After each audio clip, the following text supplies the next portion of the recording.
Bien-être, les rapports avec les autres, les relations avec les autres, ça fait aussi partie du bien-être. On va continuer à parler de nos petites cantines. C'est le nom d'un restaurant participatif dont le premier établissement est testé en ce moment à Lyon, dans le quartier de Vèze. Et on a Étienne Touvenot qui nous a rejoint, après Diane Dupré-Latour. Donc vous êtes deux à avoir créé ces restaurants participatifs. On l'a dit, c'est pour faire se rencontrer des gens qui habituellement ne se rencontrent pas. Diane nous a dit qu'elle, c'est un accident de la vie qui l'a dirigée vers cette initiative. C'est vous qui lui avez donné envie. D'ailleurs, quelle a été votre motivation à vous? Alors, ma motivation au départ, c'est un constat que dans différents engagements associatifs, j'ai pu me réaliser en plus que mon travail et développer d'autres compétences. Et à bout d'un moment, j'avais envie de réunifier tout ça, c'est-à-dire mes compétences professionnelles, et puis avoir un impact sur la société, faire en sorte que le monde devienne encore plus beau. Ouais. Voilà. Alors, vous travaillez pour les petites cantines, vous avez gardé un travail à côté, oui, c'est oui, ça, oui, tout à fait. C'est pas un petit peu difficile de faire les deux en même temps? Voilà, on jongle. C'est 24 heures par jour, quoi. Voilà, elles font 24 heures, c'est bien. Alors, on l'a dit, un premier établissement a été ouvert à Lyon, dans le quartier de Vèze. L'objectif, c'est d'en ouvrir d'autres, c'est-à-dire de faire bénéficier aux gens de toute la région, pourquoi pas de tout le pays, de cette belle idée? Alors oui, tout à fait. Avec Diane, quand on s'est rencontrés vraiment sur le projet de se dire on va créer quelque chose pour le bien des gens. Mais on ne voulait pas rester sur une initiative que locale. Donc on a fait par étapes. On a commencé même par des cantines éphémères avant d'ouvrir ce lieu pour être sûr que les gens répondaient à cette invitation de « venez manger avec vos voisins ». Une fois que ça a été validé, on a pu être en effet, on s'est mis en recherche d'un local, on l'a aménagé comme une grande salle à manger pour que les gens se sentent bien, avec une cuisine ouverte, avec l'objectif en effet de dire on va valider le fonctionnement au quotidien et si ça fonctionne, on passera à une autre étape. Et aujourd'hui, ça fait travailler 4 personnes à temps plein, c'est ça à peu près? Alors, il y a beaucoup de monde qui est impliqué dans le projet. Il y a des bénévoles, il y a des gens qui travaillent à temps partiel, voilà, à temps plein. On a 2 salariés, 2 maîtres de maison, de manière à assurer toute la plage horaire, puisqu'on est ouvert le midi et le soir. Et on organise même des brunchs le dimanche midi. Oui. Voilà, donc on a 2 maîtres de maison et 3 services civiques, plus beaucoup de gens qui viennent nous aider, soit pour cuisiner ou pour faire du bricolage. On a Olivier qui nous a rejoint pour faire toutes les petites bricoles dans le local. Donc si vous voulez ouvrir d'autres restaurants participatifs comme celui-ci, il va vous falloir trouver ces perles rares, on le disait avec Diane, c'est le pivot du restaurant, ce maître de maison, parce que c'est lui qui met de l'huile dans les rouages ou de l'huile dans la salade, je ne sais pas comment on peut dire. C'est un profil très particulier, ça? Oui, c'est un profil qui est crucial, puisque c'est lui, en effet, qui accueille les gens, qui va donner toute l'ambiance du lieu. Mais en plus de ça, c'est un profil qui doit être très organisé. Parce qu'il faut être en lien avec nos producteurs, adapter les recettes en fonction de la météo, quasiment. Et puis gérer les gens qui viennent cuisiner. Et Juliette, qui est notre maîtresse de maison sur la journée, le matin, parfois, elle a 2 personnes avec elle. Et puis la semaine dernière, elle a battu son record, il y avait 20 personnes qui cuisinaient avec elle. Et voilà, donc il faut répartir, il faut trouver des petites choses à faire à chacun en fonction de leur goût, de leurs envies. Donc il faut un esprit très rationnel et du cœur. C'est oui. Un peu ça, les 2 en même temps. Voilà, un vrai caméléon. Ces restaurants, on l'a dit, c'est vrai que ça fonctionne, voilà, la sauce a pris. Est-ce que vous avez déjà de belles histoires à raconter sur ces restaurants? Est-ce qu'il y a de belles rencontres qui se sont faites? Parce qu'on l'a vu, l'objectif c'est ça quand même, c'est se faire rencontrer des gens. Alors oui, on a plein de belles rencontres. De belles histoires qui sont très diverses. On a par exemple des voisins qui se sont rencontrés, vraiment nos voisins proches, qui habitent dans le même immeuble, qui se sont rencontrés, qui ont dit tiens, on a une jachère derrière, un lieu où il y avait de la ferraille, bref, une friche. Ils se sont dit tiens, ce serait sympa qu'on déblaye tout ça et qu'on fasse un jardin participatif. Nous, on en a parlé à d'autres convives, des étudiants du campus d'à côté. Ah, qui est génial! Et ils ont monté une association ensemble, entre ces étudiants et ses voisins. Et on a un magnifique jardin participatif avec du paillage, une mare. Ils ont fait quelque chose de magnifique. Ouais. Alors, on l'a compris, ce n'est pas encore une multinationale. On ne fait pas des profits immenses. Il faut arriver à faire tourner la machine. Il faut toujours de l'argent, quelque part. Alors, est-ce que déjà vous avez eu des difficultés à en trouver au départ? Est-ce qu'il vous en faut maintenant pour faire se développer ce principe? Ou est-ce que là aussi, des petites aides, chacun donnant son obol, ont réussi à faire tourner le restaurant? Alors, l'un des paris fous qu'on a fait, c'est de dire on fait une participation libre. Les convives donnent ce qu'ils veulent. Nous, on leur explique simplement, on a un prix d'équilibre qui est à peu près vers 9 €. Et on a des personnes qui donnent plus et des personnes qui donnent moins. Et on a même des personnes qu'on sait en difficulté financière qui vont donner plus parce qu'elles savent ce que ça apporte, ce qu'elles reçoivent. Et donc, elles se disent, voilà, il faut que ça vive. Donc voilà, le prix libre, ça nous permet d'assurer le fonctionnement, c'est-à-dire d'acheter nos denrées, de payer les salariés et de payer le loyer et les diverses charges. Écoutez, Voilà. merci Étienne Touvenot. On a compris le principe, on croise les doigts pour la suite.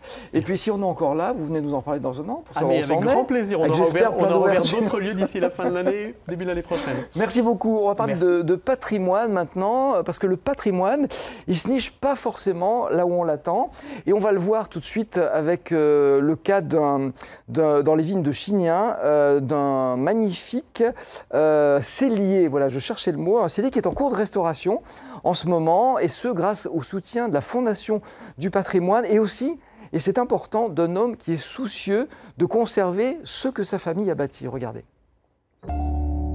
À Chignin, village de 900 âmes, connu entre autres pour le vin qui porte son nom, il est un ancien cellier viticole restauré au début du XXe siècle. C'est la maison de la grand-mère de Jean-Charles Girard-Madou.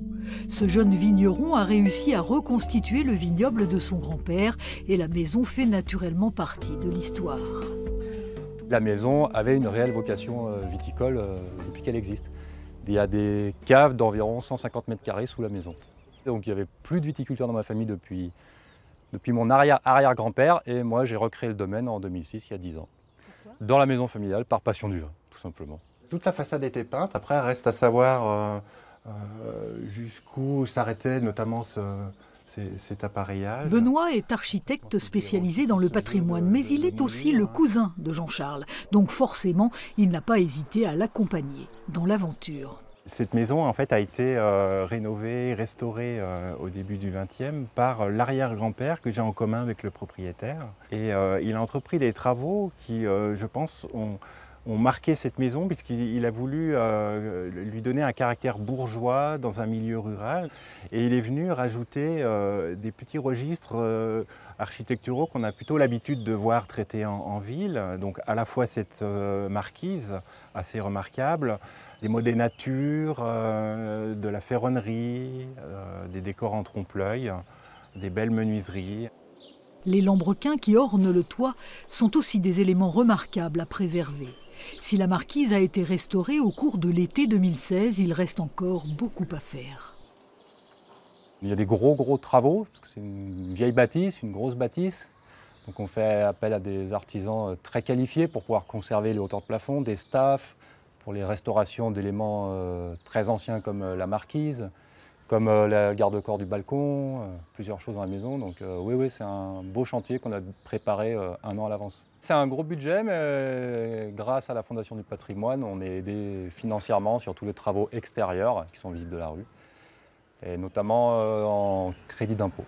Un propriétaire qui souhaite restaurer un bien immobilier qui présente un intérêt patrimonial peut en effet demander de l'aide à la Fondation du patrimoine. Grâce au label qu'elle octroie, le propriétaire peut alors bénéficier d'une aide fiscale de l'État ainsi que d'une éventuelle subvention de la part de collectivités publiques. Depuis 2000, la Fondation du patrimoine a délivré en France près de 16 000 labels. Pour Jean-Charles, avoir obtenu le label de la Fondation du patrimoine pour la marquise de sa maison est précieux, même si la motivation est ailleurs. Je passais toutes mes vacances chez ma grand-mère, donc dans cette maison, et j'adorais tout ce qui était travail de la terre, retaper, repeindre. Donc j'ai déjà beaucoup travaillé dans cette maison petit, entretien le jardin, repeindre des pièces pour ma grand-mère. J'ai eu la chance d'hériter de cette maison. Et du coup, c'est un bonheur pour moi de pouvoir restaurer une maison familiale depuis des générations. Je ne la voyais pas partir ailleurs, c'est impossible. Les anciens, à mon avis, bâtissaient bien mieux que nous de nos jours. C'est très important de conserver tout ça. La prochaine rencontre avec des amoureux du patrimoine aura lieu à Saint-Jean-de-Chevelu, au pied du Mont du Chat. La famille Félix a décidé de sauvegarder un château historique.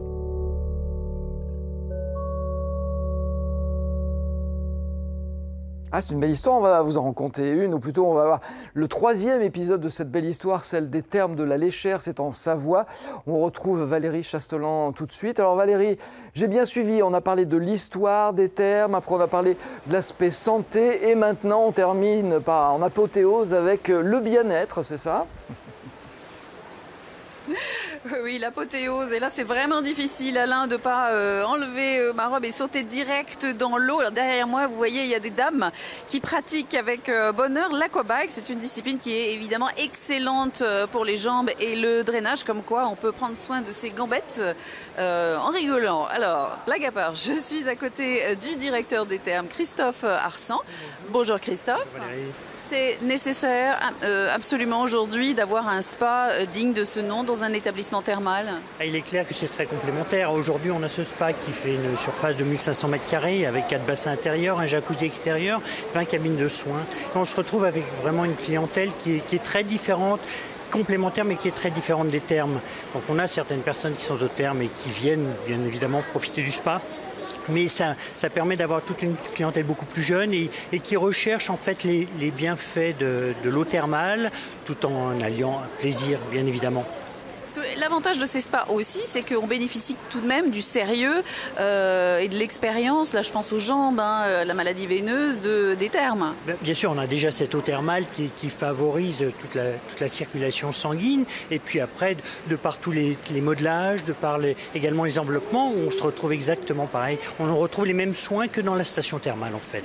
Alors j'imagine que ça peut être aussi une porte d'entrée, on peut commencer avec une petite cure et puis après se dire tiens, effectivement, une cure thermale, c'est pour moi aussi.